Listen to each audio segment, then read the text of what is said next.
यजमान आए राधा रमन जी। हमने कहा राधा रमन जी क्या बात है? कहा आज बेटी का श्राद्ध है, प्रसाद पाना। हमने कहा दक्षिणा लगेगी, बिना दक्षिणा के प्रसाद कैसे पाया जाए? तो कहा गुरुजी बोलो क्या दक्षिणा लगेगी? हमने कहा एक दक्षिणा चाहिए। एक बेटी गई है आपको, 12th क्लास में पढ़ रही थी, पढ़ाई पूरी नहीं हुई थी, चली गई। कोई एक गरीब की बेटी जो 12th में पढ़ रही हो, उसकी पढ़ाई को तुम उसकी कॉलेज तक का खर्चा तुम उठाओ तो हम श्राद्ध पाना। ये हमारी दक्षिणा है। एक गरीब की बेटी अगर पढ़ने को तैयार बैठी है और शिक्षा चाहती है और उसके पास धन नहीं है, उसको तुम पढ़ाओ। तुम्हारी बेटी गई ना, उसको अपनी बेटी मानो, उसकी शिक्षा का खर्चा उठाओ, पढ़ाओ उसको अपना मानकर पढ़ाओ, शिक्षा का खर्चा दो उसका। कहा गुरुजी आंख में आंसू थे राधा रमन जी के और कहने लगे आज लगा कि मैंने बेटी का सही श्राद्ध किया है। आज लगा मैंने बेटी का सही श्राद्ध किया। मेरी बेटी गई, मैंने दूसरे की बेटी को पढ़ाऊंगा, उसका कॉलेज तक विद्या अध्ययन कराऊंगा, और अगर मुझे भगवान ने उस लायक बनाया तो एक दिन उस बेटी का कन्यादान भी मैं अपने हाथों से कर दूंगा। इसको कहते हैं कि तुमने अपनी बेटी की जगह बेटी को संभाला। केवल एक ब्राह्मण को भोजन करा देना, श्राद्ध का भाग निकाल देना, यह मूल नहीं है। मूल यह है कि किसी के चेहरे पर आपके द्वारा प्रसन्नता आ जाए। और आज मैं कहूंगा नारखेड़े जी, पाटिल जी, मेरे को बड़ी प्रसन्नता इस चीज की कि जिस बेटी को उन्होंने पढ़ाया, नमिता उसका नाम है, और वो आज पटवारी बन गई है और पटवारी बनकर पटवारी का जॉब कर रही है। और आप मानेंगे नहीं, नारखेड़े जी कभी योग लगेगा तो मैं उसको मिलवाऊंगा आपसे, उस नमिता बेटी से, कि जिन्होंने उस बेटी को पढ़वाया उसकी मां नहीं थी, उसका बाप था केवल, और बाप दूसरे के यहाँ काम करता था। बेटी पढ़ गई, पिताजी के जो लड़का था 2-3 उसके बहुएं आ गई, पिताजी को रखा नहीं, तो वो जो दूसरे की बेटी थी उस बाप को अलग से मकान दिलाकर वो बेटी अपने पिता को वहां रख रही, जिसने पढ़ाया। ओरिजिनल बाप नहीं है, वो पिता नहीं है, पर उसका साथ दे। श्राद्ध किसको कहते हैं? श्राद्ध का मतलब क्या है? आज दुनिया के लोगों ने केवल सोशल मीडिया पर श्राद्ध को हंसी का पात्र बना रखा है। एक बहन फोन लगाकर कहे कौवे को निमंत्रण देती है, कौवा कहता है मैं व्यस्त हूं, ये श्राद्ध है? हमारे सनातन धर्म की हंसी उड़ाने के लिए श्राद्ध है। पंडित को खाना खाते हुए दिखाया जाता है, बहुत पेट वाला हंसता हुआ, क्या ये सोशल मीडिया पर श्राद्ध का परिचय? कौवों की टीम बैठी हुई है छत के ऊपर और उसको दिखा रहा है कि ये श्राद्ध है। ये हमारा सनातन धर्म की हंसी है, इसको हम श्राद्ध नहीं कह सकते। श्राद्ध का मतलब है अपने घर में जो बुजुर्ग हैं, अपने घर में जो बैठे हैं, उनको दिल से आदर कर लो, सम्मान कर लो, तो ऊपर बैठे हुए बुजुर्ग स्वयं आशीर्वाद देना प्रारंभ कर देंगे, वर देना प्रारंभ कर देंगे। श्राद्ध का मूल ये है। और अगर कोई हमको श्राद्ध में अगर बुला रहा है प्रसाद खाने के लिए, तो हमारी दक्षिणा याद रखना, हमारी दक्षिणा याद रखो कि हमारी दक्षिणा क्या है। वैसे भी दक्षिणा के मामले में हम बड़े प्रसिद्ध हैं, सोशल मीडिया पर हमारी दक्षिणा बहुत चलती हो।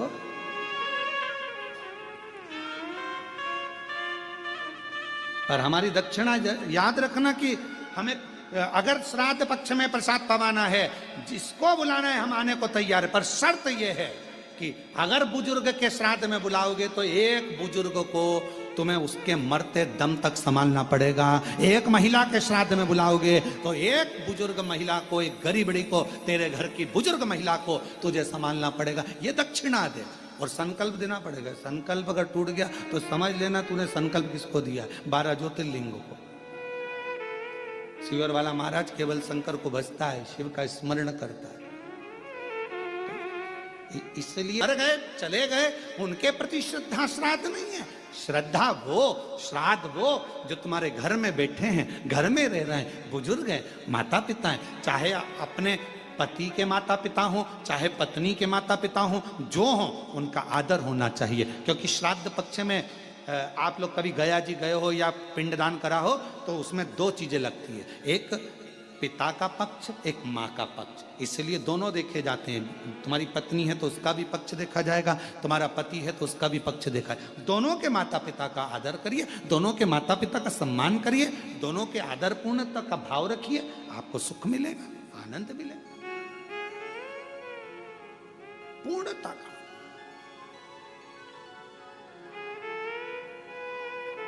पति सोचे कि मैं अपने माँ बाप का आदर करूं, पत्नी के माँ बाप का नहीं, और पत्नी सोचे मैं अपने माँ बाप का आदर करूं, पति के माँ बाप का नहीं, तो ये पूर्णता नहीं मानी गई। ये दोनों का आदर, दोनों का सम्मान करें। माँ बाप वो भी हैं, माँ बाप वो भी हैं, दोनों का पूर्ण आदर के साथ में जो सम्मान होता है वही श्राद्ध का मूल है। हम भटक रहे हैं।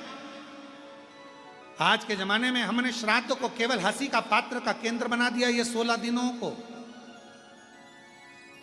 श्रद्धा के मूल को समझो। मैं मंदिर के भीतर एक भाव उत्पन्न करो। श्राद्ध पक्ष की कथा सुन रहे हो, जितने आस्था चैनल पर कथा सुन रहे हैं, जितने फेसबुक यूट्यूब पर कथा सुन रहे हैं, बोल देना कि सियोर वाले महाराज को अगर श्राद्ध में बुलाना है प्रसाद पवाने के लिए तो दक्षिणा तैयार है, और वह दक्षिणा एक ही होगी। आपके घर के बुजुर्गों का आदर, आपके घर के बड़ों का सम्मान, श्रद्धा, उनके प्रति रुचि, ये हमको चाहिए। ये हमारी दक्षिणा है, ये हमारी दक्षिणा है।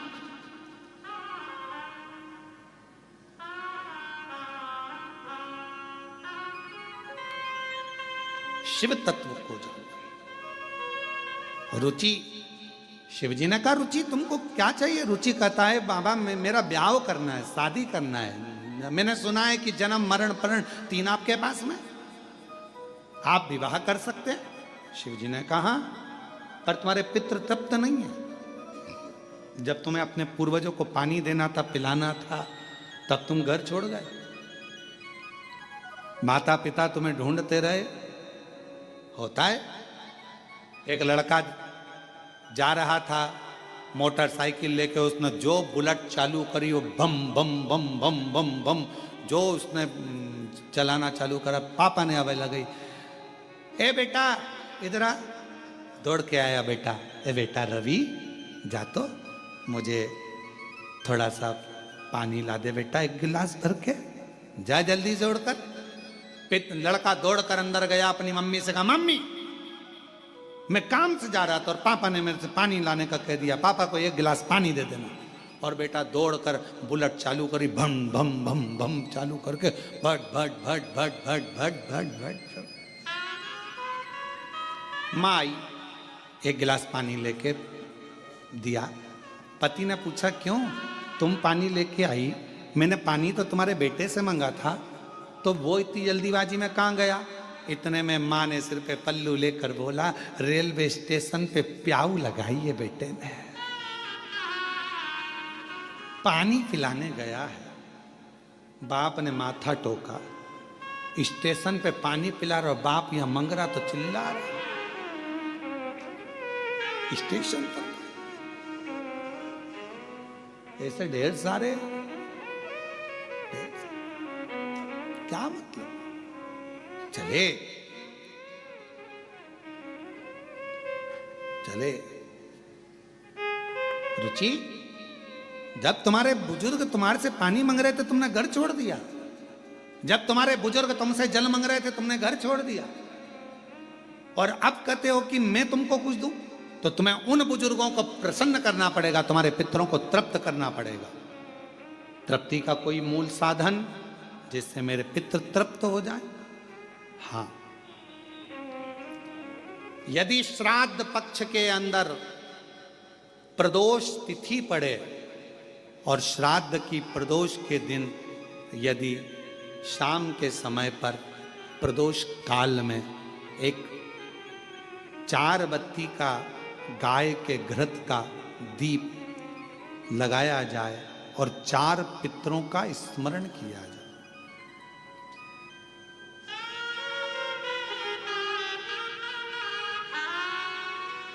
चार पितरों का स्मरण करो। वो 4 बत्ती का दीपक जलाकर पहले अग्नि स्वधा पितर, दूसरे वर्षद पितर, तीसरे आज्ञ पितर और चौथे सोमपति पितर। इन 4 पितरों को नमन करो, प्रणाम करो और वो 4 बत्ती का दीपक या तो पीपल के वृक्ष के नीचे या मेरे शिवालय में जो प्रदोष के दिन अंकित कर देता है, जला देता है, प्रकट कर देता है। जो मन से मांगता है पितृ और शिव उसके भंडार कभी खाली नहीं करता, उसकी झोली भरा। कौन से दिन? श्राद्ध पक्ष में जो प्रदोष आए, प्रदोष के दिन, प्रदोष काल में दीप प्रकट करने की बड़ी महत्वता है।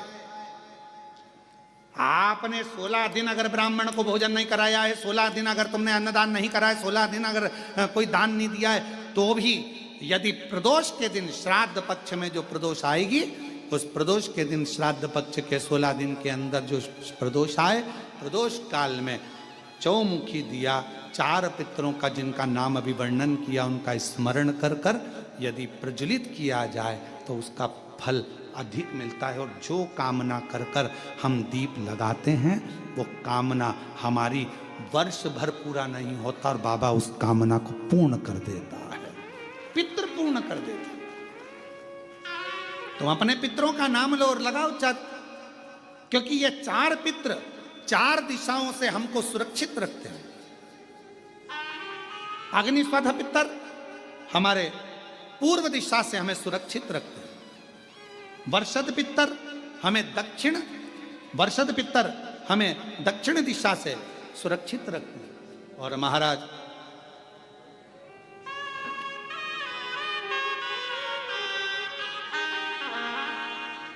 आग्नेय पितर ये हमें पश्चिम दिशा से सुरक्षित रखते हैं और सोमपति पितर ये हमें उत्तर दिशा से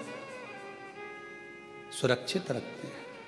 ये वो पितर हैं जिनका नाम लेकर यदि प्रदोष काल में, प्रदोष के दिन श्राद्ध पक्ष में अगर दीप 4 बत्ती का घृत का लगाया जाता है, या तो शिवालय में या पीपल के वृक्ष के नीचे, अगर वहाँ नहीं लगा सकते तो तुलसी के पौधे के नीचे, उसके सामने, या बट वृक्ष के सामने, या आंवले के वृक्ष के सामने, या बेलपत्र के वृक्ष के सम्मुख में, कहीं पर भी अगर इस दीप को लगाया जाता है और शिव का नाम लेकर उसको प्रज्वलित किया जाता है तो पितृ और शिव आपका कार्य सफल जरूर करते हैं और रक्षा जरूर करते हैं। हम तो यहाँ तक कहेंगे, किसी को स्वप्न आते हो, स्वप्न में भय हो जाता है, बच्चा एकदम रोकर उठ जाता है, चिड़चिड़ा हो जाता है, व्यक्ति के अंदर द्वेष उत्पन्न होने लगता है, क्रोध आने लगता है, बहुत ज़्यादा टेंशन है, डिप्रेशन है, मानसिक चिंता है, उसको हम कहेंगे इस दीप को जरूर जला, उसको लगाना चाहिए। पितरों का नाम लेकर, 4 पितरों का स्मरण कर कर राजा रुचि ने अपने पितरों के निमित्तार्थ ये कर्म किया। तभी इस कर्म को जैसे ही करा था, करते ही राजा रुचि को जो चाहिए था वो मिलने लगा। सामने से एक नदी के सम्मुख से एक स्त्री, सामने से एक सुंदर अप्सरा ब्रह्मलोचना निकल कर बाहर आई और जैसे ही आई पूछा राजा रुचि ने, तुम कौन हो? कहा, मैं अप्सरा हूं ब्रह्मलोचना। आपने पितरों को तृप्त करा है दीप लगाकर, क्या चाहिए तुम्हें? मेरा विवाह नहीं हो रहा, कोई कन्या चाहिए। राजा वरुण की पुत्र की पुत्री मालती, जो तुम्हें इसी स्थान पर जहां तुमने शिव की आराधना करी है, शंकर की आराधना करी है, जहां तुमने पार्थिव बनाकर पूजन करा, इसी भूमि पर वो मालती का दर्शन होगा। उस मालती से तुम्हारा विवाह होगा और तुम्हारे घर में पुत्र रत्न की प्राप्ति होगी, तुम्हारा वंश बढ़ेगा और तुम्हारे पितृ हमेशा तुम्हें वर प्रदान करेंगे। बस वो मालती का प्राकट्य होता है और वरुण के पुत्र की पुत्री मालती का सम्मुख में आना, रुचि के साथ विवाह और दोनों का निवास करना। शास्त्र में भगवान कृष्ण गरुण से कहते हैं, गरुण पितृपक्ष में जो ये राजा रुचि की पवित्र कथा को श्राद्ध पक्ष के अंदर श्रवण करता है, भगवान कृष्ण कहते हैं ब्रह्मा विष्णु महेश और पितर उसकी झोलियां खुशियों से भर देते हैं। ऐसे राजा रुचि की कथा का वर्णन आता है। ये राजा रुचि की कथा है। राजा रुचि पितृ केवल, कई लोग कहते पितृ का दोष लग गया। नाना भाई, लोग केवल वर्णन करते हैं। कई लोग कह देते हैं कि शंकर भगवान को नहीं भजोगे, शिव जी को जल नहीं चढ़ाओगे, एक दिन जल चढ़ाओगे एक दिन नहीं चढ़ाओगे, शिव जी का शिवलिंग अगर घर में है पूजन नहीं करोगे तो दोष लग जाएगा, शंकर भगवान का दोष लग जाएगा। शिव कभी भी बद्दुआ नहीं देते। जैसे एक बाप एक पिता अपने बेटा बेटी को कभी बद्दुआ नहीं देते। अगर चिल्लाकर बोल भी देंगे अपनी बेटी को अपने बेटे को तो बाद में उसको वर ही देंगे, है तो बेटी ही ना, है तो बेटा ही ना। मेरा शंकर भगवान कभी बद्दुआ नहीं देता। बाबा इतनी करुणा करिए, इतनी दया करिए, दया। कोई कहे तुमसे कि तुम्हारे यहाँ पितृदोष लगाए, कोई कहे तुमसे तुम्हारे यहाँ काल सर्प दोष लगाए, कोई कहे तुमसे तुम्हारे यहाँ वास्तु दोष लगाए, कोई कहे तुमसे तुम्हारे कुल देवी देवता का दोष लगाए। एक काम करा करो, एक चावल का दाना घर से लेकर गए, 16 दिन श्राद्ध में जब से कथा सुनी है उसी दिन उसी पल उसी घड़ी या दूसरे दिन से प्रारंभ कर दो। कोई कहे पितृदोष है, कोई कहे काल सर्प दोष है, कोई कहे वास्तु दोष है। एक चावल का दाना श्राद्ध पक्ष में साथ लेकर जाओ, घर से एक लोटा जल भर कर लेकर जाओ। पहले चावल का दाना शिव जी को समर्पित कर दो, उसके बाद एक लोटा जल धीरे धीरे बाबा का मंत्र उच्चारण करते हुए पंचाक्षर षडाक्षर या श्री शिवाय नमस्तुभ्यम बोलते हुए और अपना गोत्र बोलकर नाम बोलकर जल समर्पित करना प्रारंभ करो। धीरे धीरे आपको खुद लगेगा कि मेरे घर का सारा दोष समाप्त हो गया है, सारा दोष, सारा दोष समाप्त। पितृपक्ष में जितना शिव की आराधना कर सकते हो, नवरात्रि में जितनी शंकर की आराधना कर सकते हो उतनी करो। शंकर की आराधना करने से नवरात्रि में शक्ति का बल बढ़ता।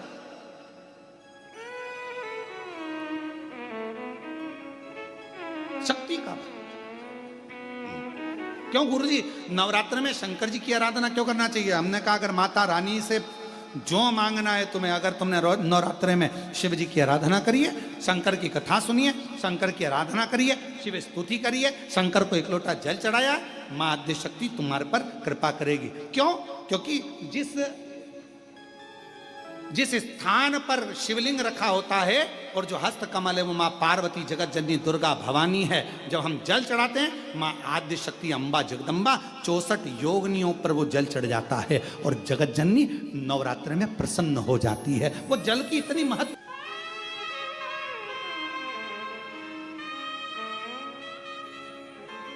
कोई बेटा बेटी है, कोई एग्जाम दे रहे हैं, कंपटीशन एग्जाम में बैठ रहे हैं, सर्विस के लिए जा रहे हैं, नौकरी के लिए जा रहे हैं, नौकरी नहीं लग रही है, हम कहेंगे लाल पुष्प की पत्तियों को प्रत्येक किसी भी नवरात्रि के अंदर, नवरात्रि के अंतर्गत 9 दिन का तुम नियम बना लो। जैसे कई माताओं का नियम रहता है, मेरा व्रत है, मैं दूध पर 1 गिलास दूध पर व्रत करूंगी, मैं नंगे पैर चलूंगी, मैं ये व्रत करूंगी, मैं वो व्रत करूंगी। मैं बेटा बेटियों से कहूंगा, नवयुवक बच्चों से कहूंगा, अगर आप कंपटीशन एग्जाम में बैठ रहे हो, अपनी पूरी मेहनत करो, पूरा परिश्रम करो, रात दिन एक करो और लगे रहो। और 9 दिन तक नवरात्रि में 9 लाल फूल की 9 पंखड़ियां या 9 कोई भी चावल लाल कलर में कर कर कुंकू में कर कर, अगर माँ जगत जननी के मंदिर में नहीं जा सकते, माँ भीड़ रहे तो शिवलिंग की जो जलाधारी है, जहां पानी गोल घूमता है, इस जलाधारी पर कहीं पर भी नवरात्रे में 9 दिन तक या तो लाल फूल की पंखड़ी 9 या 9 चावल के दाने लाल कलर कर कुंकुम में, लाल चंदन में उस स्थान पर चढ़ाना प्रारंभ करो। 9 दिन के बाद तुम्हें 15 दिन और निकलेंगे, उसके बाद तुम्हें खुद लगेगा कि तुम्हारी जॉब, तुम्हारी नौकरी तुम्हारा बाबा ने लगाया है। शक्ति का बल, परिश्रम जरूर करना, मेहनत जरूर करना, रात दिन पढ़ाई एक साथ करना और अपने परिश्रम को नहीं छोड़ना। मेहनत जरूर करो पर साथ में ये प्रयोग भी करो नवरात्रि का। देखो शिव और शक्ति का बल तुम्हें प्रसन्नता देता है कि नहीं देता। शिव शक्ति का बल हमें प्रसन्नता देता है कि नहीं देता।